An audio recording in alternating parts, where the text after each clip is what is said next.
Michigan State. We actually had two men on Larry everywhere he went.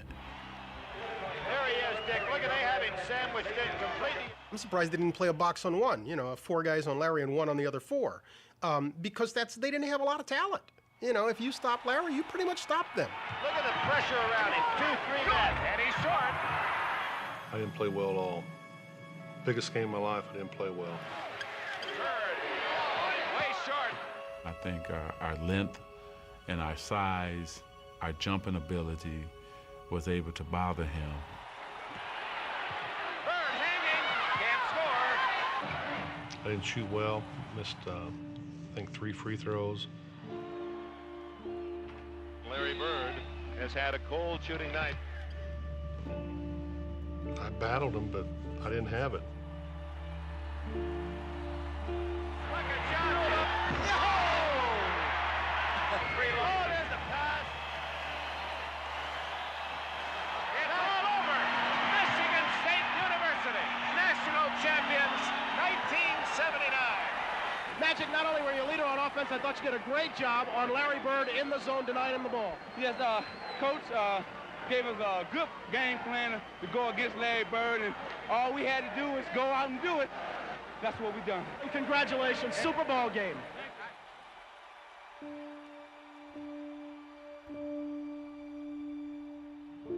It was over, you know. That was my 4 years. I was done. You know, it still hurts. And when you win 33 in a row and you walk into a game, you know, you never know what to expect, but I expect to win. We didn't win. Toughest loss I ever took. I knew it was going to haunt him forever because we were going to see each other a lot.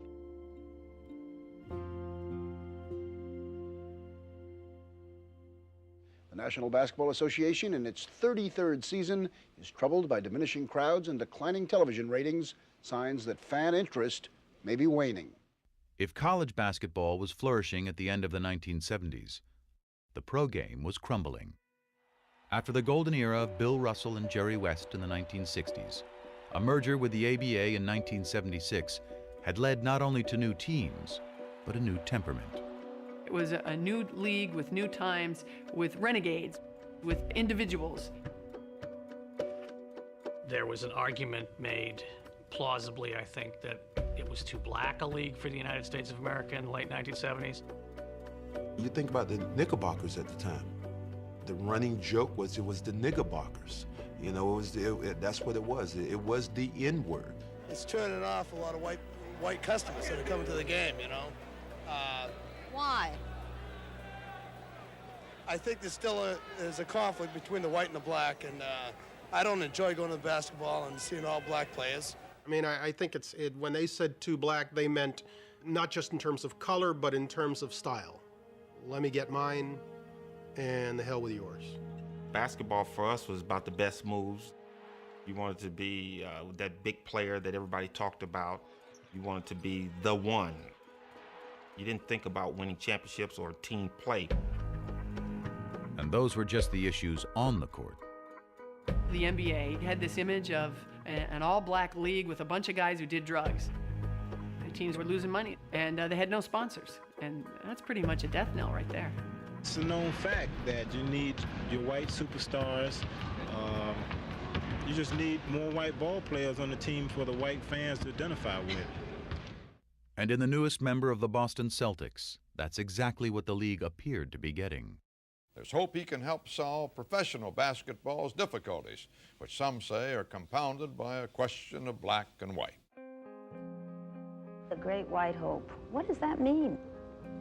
Well, you know, it's very hard to say because there's a lot of great white players around, and I just hope that I can just fit in as well as some of them that has fit in. He ran away from that designation. He made it very clear, almost from day one, that he was not the Great White Hope. You know, the great players are the black players, and they're the best. Such deference meant little to black Celtics like Curtis Rowe, Sidney Wicks, and Cedric Maxwell, who looked at Bird and saw not the Great White Hope, but another case of Great White hype. He didn't impress me no more than any white guy I've ever seen play before. I think that you would say that most black players at the time were racist in the sense that we did not think that you could find a white guy who could play better than any black guy. When I walk in the first day of camp, them guys were on the floor stretching, and here comes the white savior, here comes this, here comes that. I sort of enjoyed it because I knew I was going to battle them all day. But Curtis and Sidney didn't last long. They didn't even make it through the first practice, and they were cut. So then it was just Cedric. I'm thinking, oh, he's slow, he can't get off a shot. He's not that strong. This is gonna be a layup. Bam, knocks down a jump shot. Okay, maybe that was luck. Gets the ball again. Bam, knocks down another jump shot. Now I'm thinking like, okay, hey, you know what? I'm gonna D this guy up. I'm gonna show him what it's like. 20 feet away, bam. 25 feet away, bam. My mind just goes, okay, damn, this white guy can play. It was a good thing, too. The storied Celtics might have been the winningest team in NBA history, but they were fresh off their worst season in 30 years. And in Bird, they had a player who was not only supremely talented, but tough enough to take on any challenge. I always played like everybody in the world was against me. I thought everybody was against me. I used to think up things to get me rattled before a game. He knew how to fight. I know that from off the floor. One night, somebody was giving one of his buddies a hard time, and Larry went over and, said, hey, this is my friend, and this guy was a pretty good-sized guy. By golly, they go out back, and the guy turns and says something to Larry, and Larry hit this guy, and I caught him. Hit him so hard, I go, whoa. He was from the old school, and that's how he played. Larry Bird plays it to the hilt, baby. Played the game hard, played rough. There was no frills about him.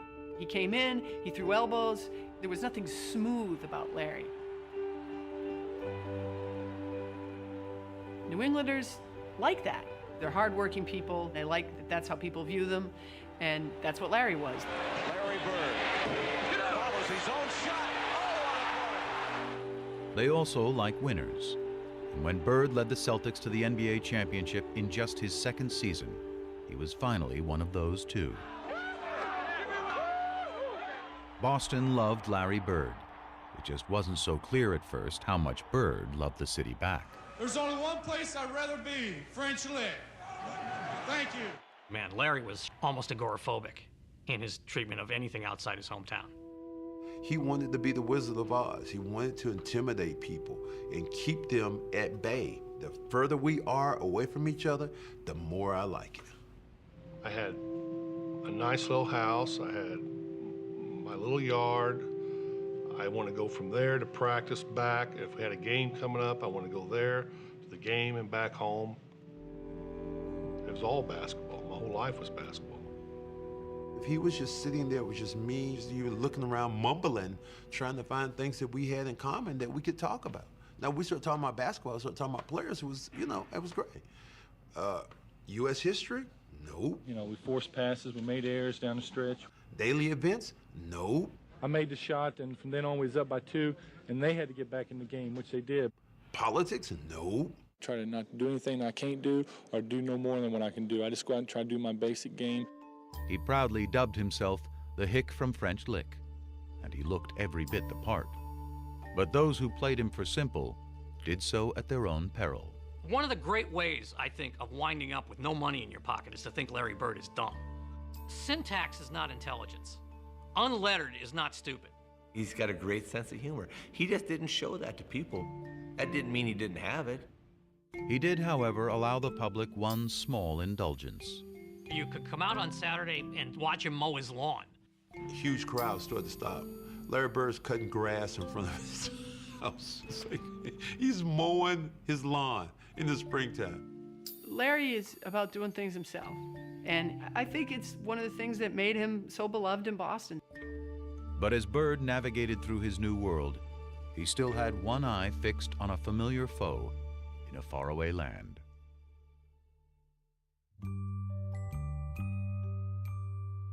What tripped me out was I'm riding in the limo, and I'm